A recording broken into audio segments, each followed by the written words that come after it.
For this demonstration, what I'm going to do is I'm going to make what's called a damp box. And that's a plastic tub that you pour plaster into the bottom of it. And you keep that plaster wet and you put a airtight lid on it. And you're able to keep your leather hard objects leather hard for indefinitely, as long as you have an airtight container. That plaster will hold water and it'll keep your ceramic pieces hydrated.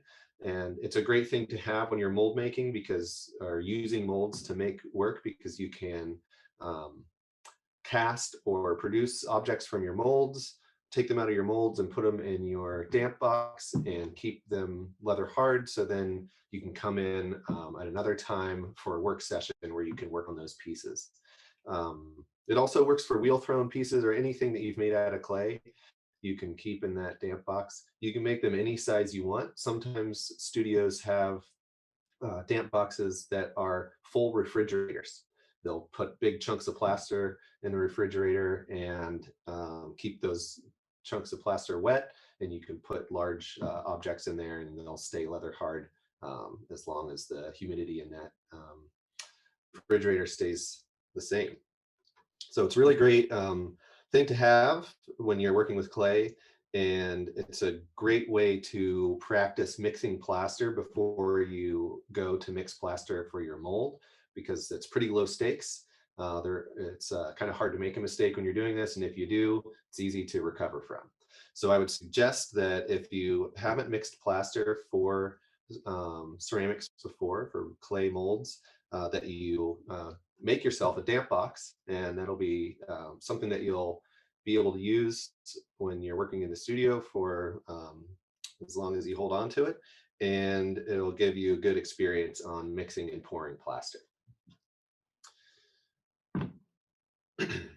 So the plaster that we use in ceramics is this pottery plaster #1, and it is specifically formulated to work well with ceramics. There are other plasters that you can buy.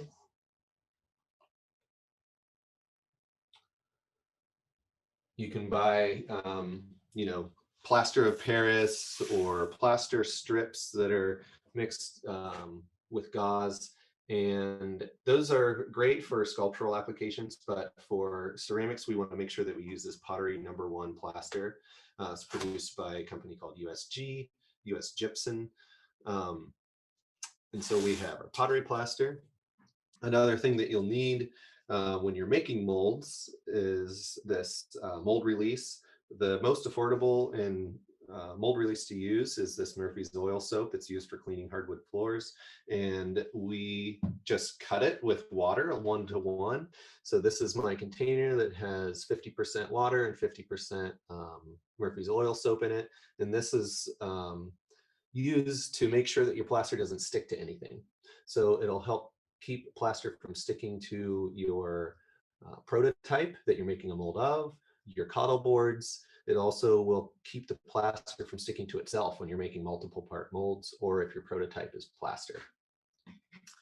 And when you use the mold soap, you'll paint it on and wipe it away, because we don't want there to be any bubbles or anything like that. Other things that you'll need when you're mixing plaster are 2 buckets. I have labeled my 2 buckets. One of them says wet plaster, and that's what I'll be using to mix the wet plaster in. And I have a dry one for weighing out plaster. It's good to have 2 buckets so you can keep your dry plaster dry, and you have a bucket that you're always mixing wet plaster in, and it'll help keep you organized and make sure that you don't have chunks of set plaster getting mixed into your dry plaster. I like to print out my ratio table and just have it. It's in a plastic laminated sheet, so I can write on it if I need to. If I spill plaster or water on it, it's protected. So I would suggest that you print out some of these handouts and put them in plastic sleeves. Maybe get a 3-ring binder to put them in. So I have that handy and ready to go. I have a piece of paper to take notes on, and a scoop for my plaster.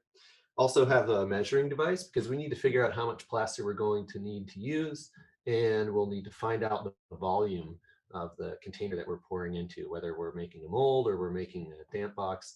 We're going to calculate the volume, and we'll need a calculator and a measuring device.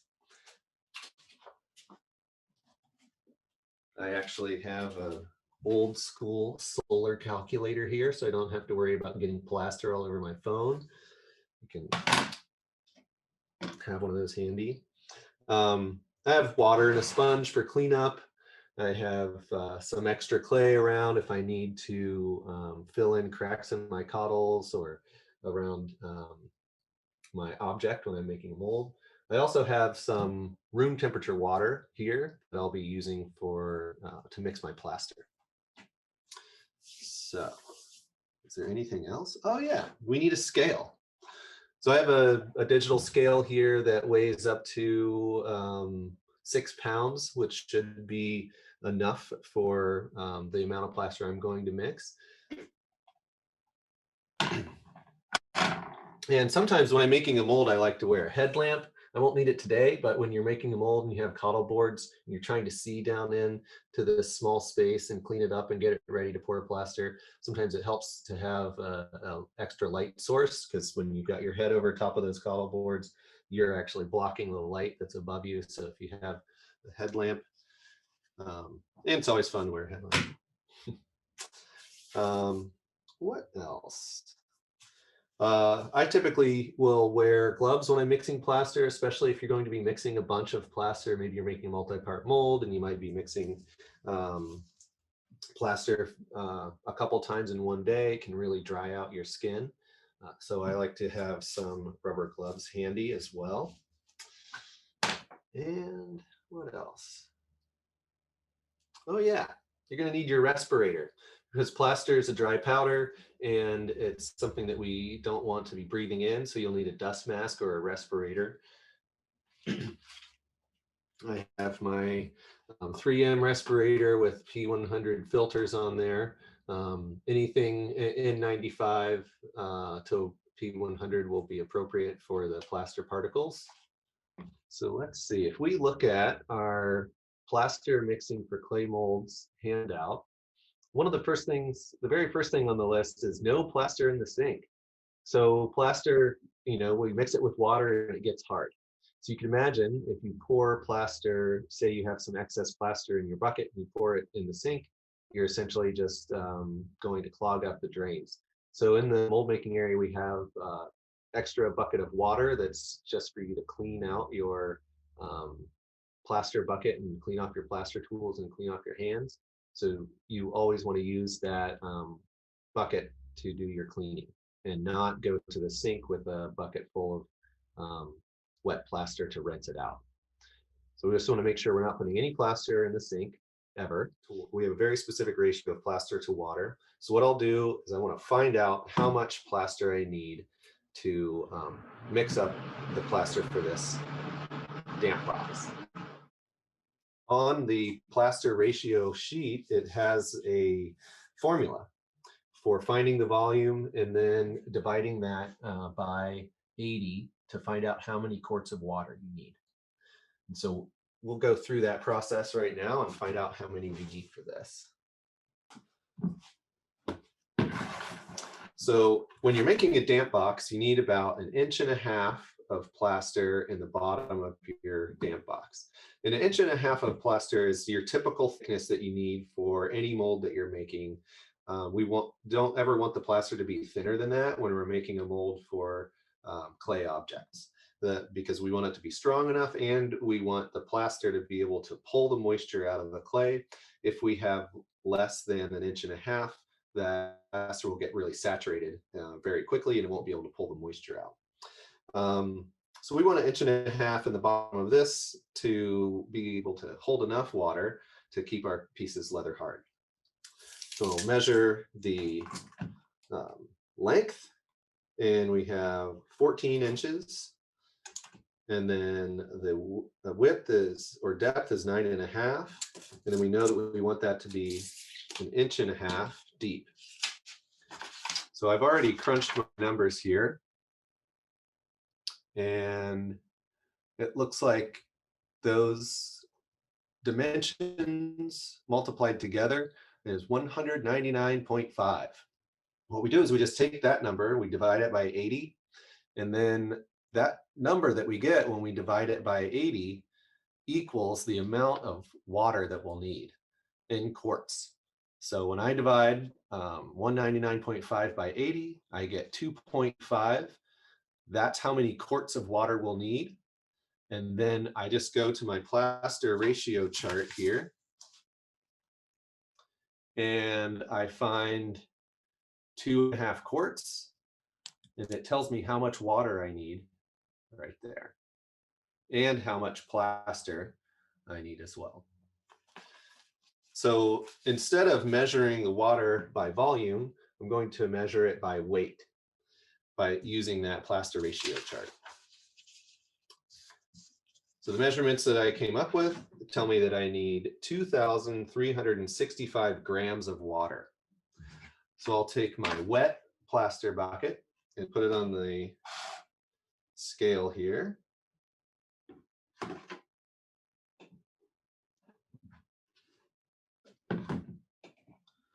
We'll zero that out.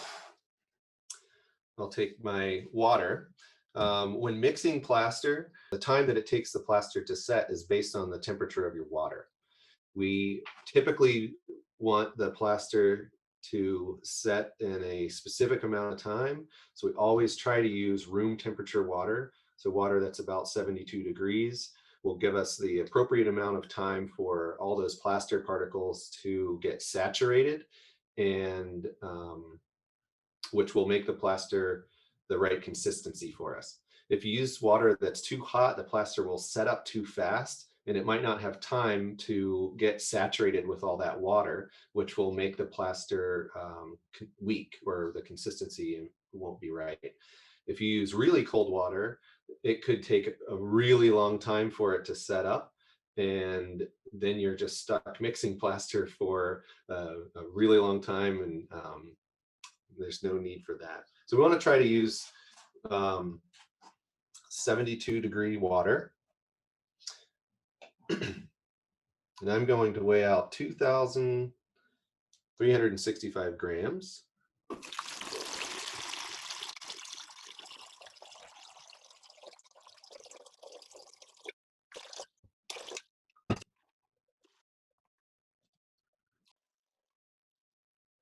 All right. So I have my water weighed out. I'm going to set this aside.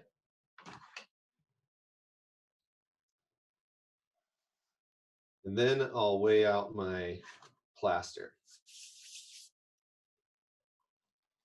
I'm going to get out my respirator, get that ready. I have a scoop to scoop the plaster out of the bag into the bucket, and we'll make sure we've got our scale torn so it's at 0, and I'll weigh out 3,120 grams of plaster. Now, just like when we're mixing our glaze, we don't want to make a huge mess of plaster dust. So you want to scoop the plaster out and drop it in at a low angle, so you're not just creating tons and tons of dust as you're weighing out your plaster.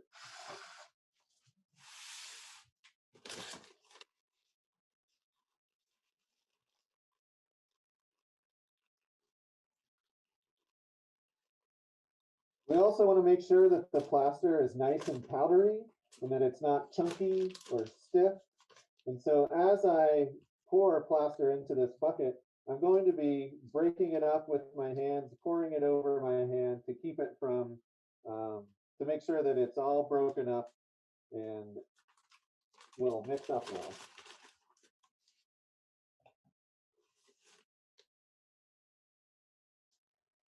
So as I'm sifting into the bucket, I'll make sure that I'm breaking up any chunks.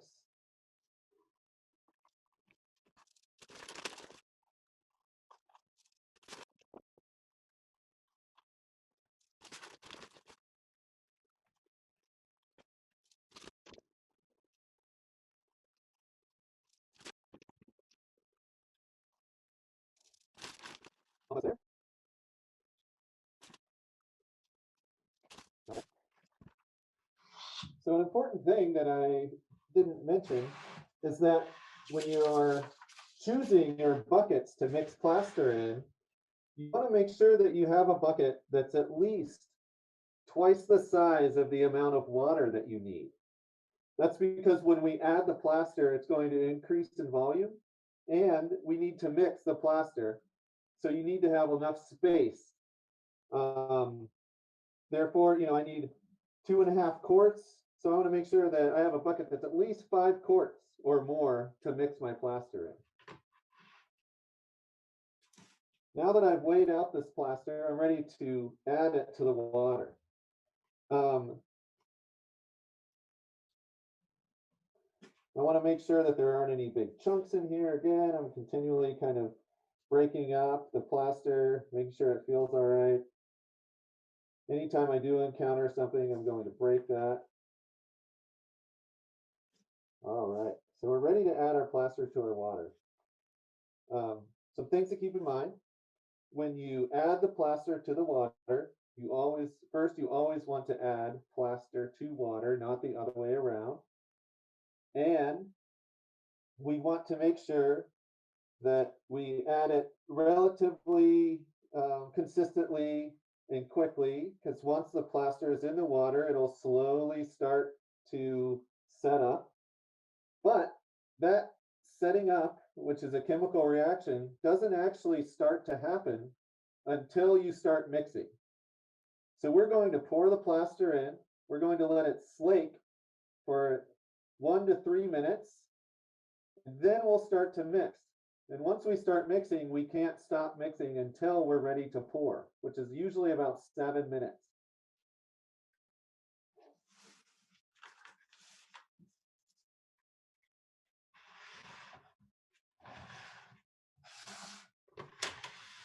I'm going to have my container or mold that I'm going to pour in ready. Put my bucket in a place where it will be comfortable for me to mix and pour. So I'm all ready to go. Now, as I add the plaster to the water, again, I'm going to be sifting and breaking up with my hands.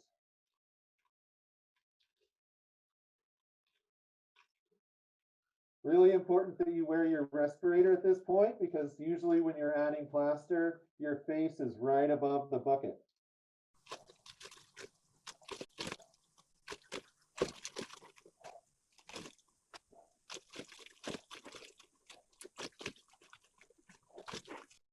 So you can see I'm not dumping the plaster in really quickly, but I am moving consistently and continuing to sift and break up the plaster as I go. Not going to stop halfway through.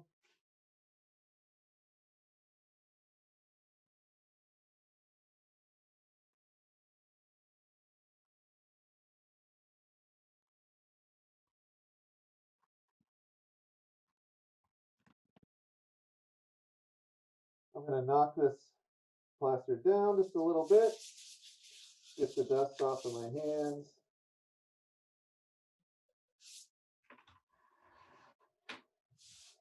Now at this point, we want to let this plaster slake, as I said, for about 3 minutes. You might be able to see there's some air bubbles coming out of the plaster. We want to allow it to soak up all that water, air bubbles to come out. One of the things we can do is to just tap the bucket like this, or even pound on the table a little bit to help encourage those air bubbles to come out.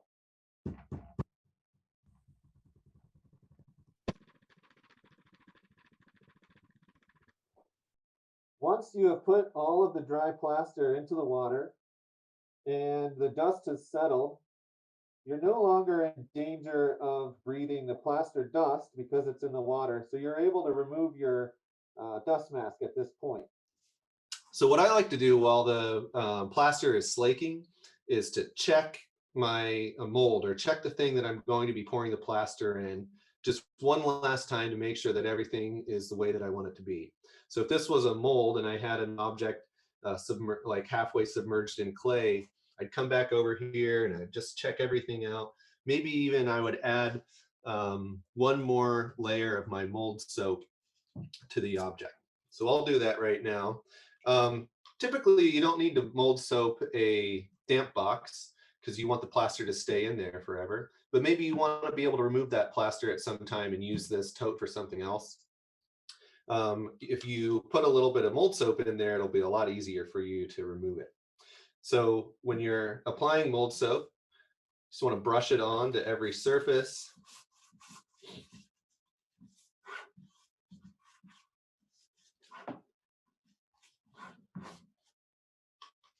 And then you'll take a sponge with clean water and we'll wipe that away.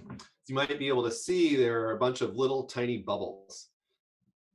Now, if those bubbles were on the surface of your prototype, they would be recorded by the plaster. And every time you cast that mold, there would be bubbles on the surface of that object. So we just want to remove that soap. There will be just enough residue left for it to do its job and act as a release. We want to make sure there aren't any frothy, soapy areas on our object when we're about ready to pour.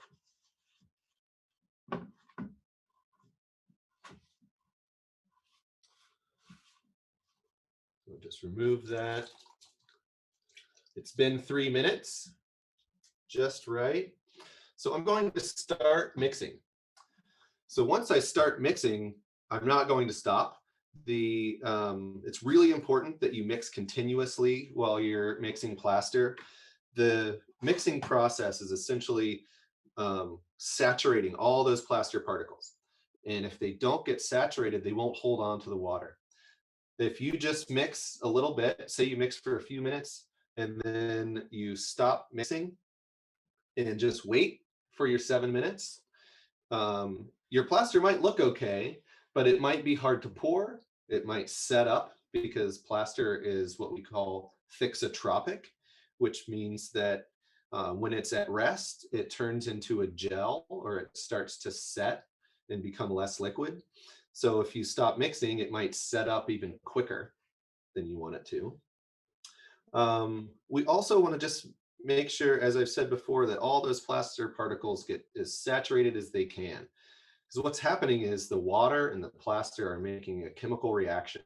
And so they need each other. It's really important. They're relying on each other to do what they need to do.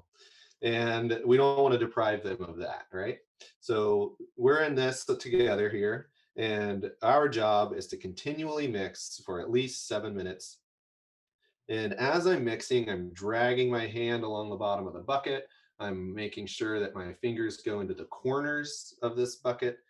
And if I feel any chunks of plaster, I'm breaking those up with my hand and just continually moving around. I'm also making sure that I'm not introducing air into the plaster itself. So I don't want to mix really vigorously. I want to just continuously move my hand around. I kind of tend to do like a figure-8 motion. Maybe sweep around, change direction, scrape your hand along the edge of the bucket to make sure that there isn't any plaster sticking there. And just, think about life. This is your 7 minutes where the only thing you have to do is have your hand in this like lukewarm bucket of squishy stuff.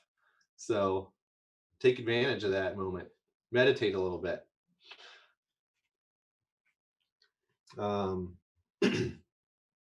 Yeah. What else about mixing plaster?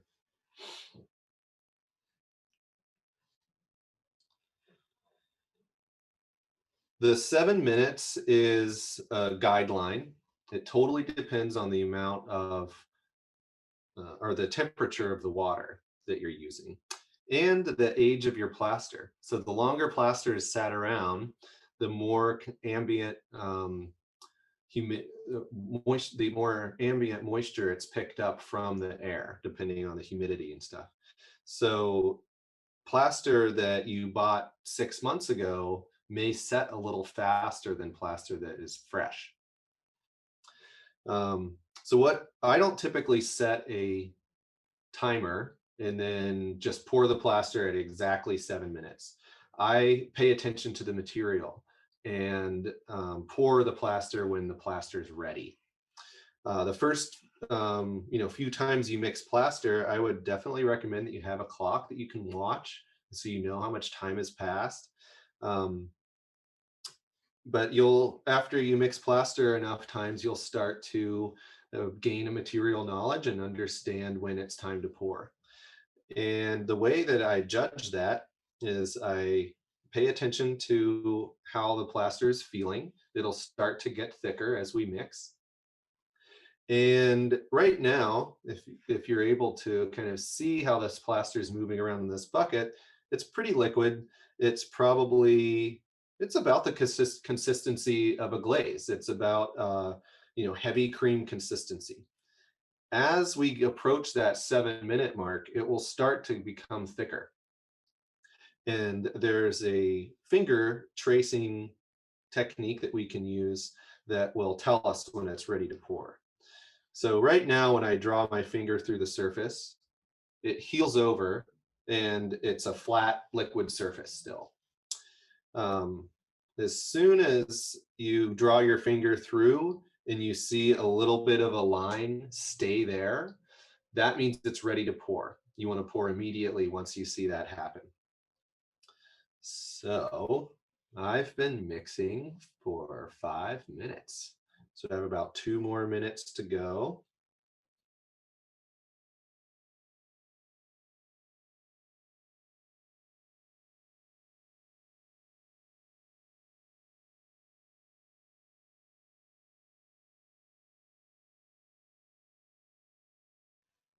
So what happens if you don't mix your plaster long enough? If I were to say like, no, I'm bored of mixing, it's probably good enough, I'm just gonna pour. I could pour this plaster in here and it would look fine and dandy. But then as it sets up over the next hour, it would likely separate and push out some of the water that's been mixed in here because all those plaster particles didn't absorb the water. It didn't have enough time to absorb the water. And you may say like, oh, well, whatever, it turned hard, it's good to go. But if it's pushed out some of that water, that means that you don't have that 1 to 0.73 water to plaster ratio that we need to have for ceramic or clay molds. So it's really essential that you mix the plaster as long as it needs to be mixed, because otherwise that all those calculations you did and work that you did to make sure that you have the right plaster to water ratio will be undone by um, that water that gets pushed out of it as it's setting up. Okay, we're like 6.5 minutes. I'm gonna check. Sometimes it helps to find a light reflecting in the surface when you draw your finger across so you can really see if there's a line that's created. And from what I can tell, I think it's going to take another minute or two for this to set up.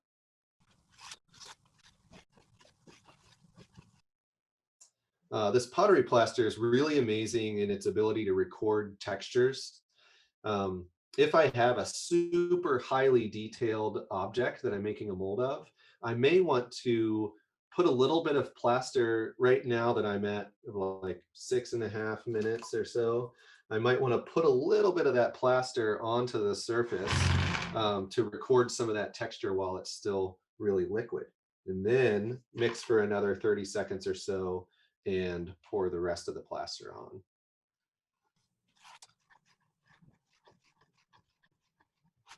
All right, just about there. And I don't know if you can see in the video, but there are almost no bubbles in the surface of the plaster. When I first started, there was kind of a froth at the top of it from all those little air bubbles that were coming out of the powder. Now there's almost none. And that's really important. If there are air bubbles in the plaster, and because it's kind of a thicker liquid, air bubbles can get trapped in there. When you pour that onto your prototype and to your cobble boards, those bubbles will likely attached to the surface of your prototype, and you will then have a bubble permanently in your mold. So every time you cast that object, you'll have a bubble that you have to clean up. So we just want to make sure that we're not introducing any air into the plaster. And this is looking pretty close. Maybe another 20 seconds and we'll be ready to pour. So I'm not introducing air as I stir. I'm stirring very carefully. And now that we're ready to pour, I'm going to bring my container over here. When I pour into the bucket, I don't want to create air bubbles, right? So I don't want to splash plaster in here. What I'm going to do is carefully pick my bucket up, hold it in one hand. I'm going to put my hand in the container and I'm going to pour against my hand and let the plaster roll down the wall of the container. Sometimes you may want to have a buddy to help you do this because you might have a bucket of plaster that's a little heavy. So I'm just going to continuously pour against my hand, let that plaster roll down the edge of the bucket or cottles. You can see that the plaster is pretty thick at this point. So as soon as I stopped mixing, it thickened up. I'm going to pour that all out. Now, I want to agitate the surface and maybe even rub my fingers along really lightly along the bottom or along my prototype to make sure that there isn't any air bubbles stuck in there. And then I'm just going to bounce my hand on the surface of the plaster. I don't want my hand to leave the surface and come back down. That could create air bubbles, but I'm just going to bounce it just a little bit, get it to even out. I have excess plaster in my bucket.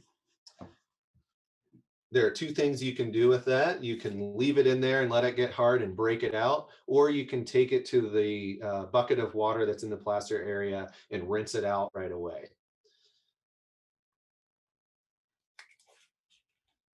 I am going to just bounce this on the table to try to flatten it out, get any air bubbles out of it. Now, as this sets up,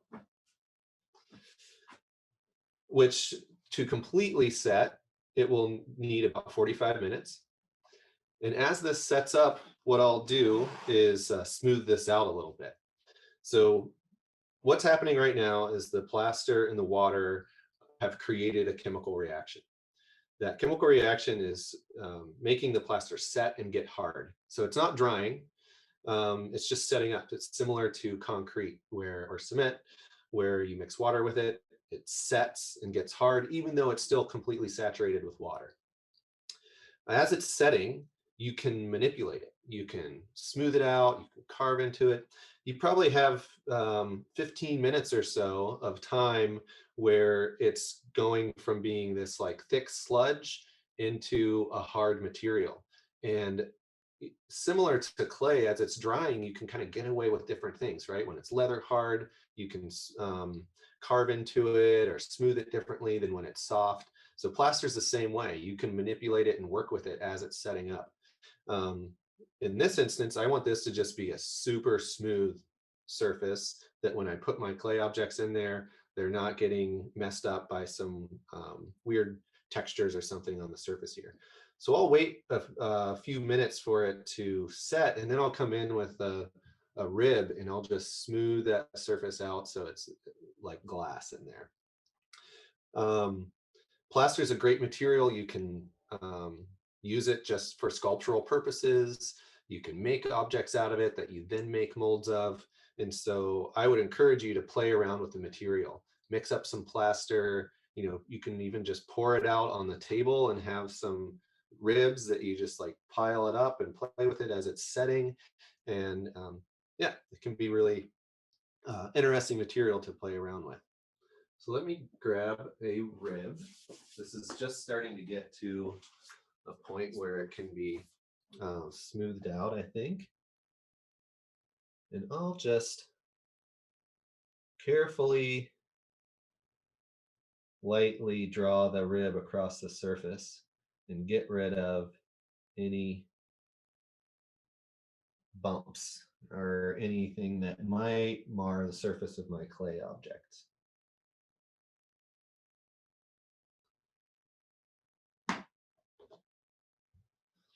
So that's looking pretty good, nice and smooth. And the other thing that's happening is as plaster sets, it goes through what's called an exothermic reaction. So exothermic means that it gives off heat, it creates heat. That's a way that you can tell when it's completed its chemical process. So if you pay attention to the amount of heat that it's giving off, it will slowly heat up and get pretty hot. This amount of plaster you'll notice a very marked increase in the amount of heat that's coming off of this over the course of 45 minutes. And it'll get hotter, hotter, hotter, and then it'll start to cool down. The critical moment is when it's getting hot and getting up to that hottest point. That's when the plaster is doing what it needs to do to get hard and be ready for us to use. We don't want to disturb it or mess with it in that stage. But as it starts to cool down, that's when we can start to maybe take our mold apart or something like that. I typically wait just 45 minutes before I demold or take anything apart. The other thing that's important about that exothermic reaction is you may think, oh, well, I want to make a mold of my face or I want to make a mold of my hand. And so I'll just bury my arm halfway in clay and pour plaster onto my hand. The plaster can get hot enough that it can burn you.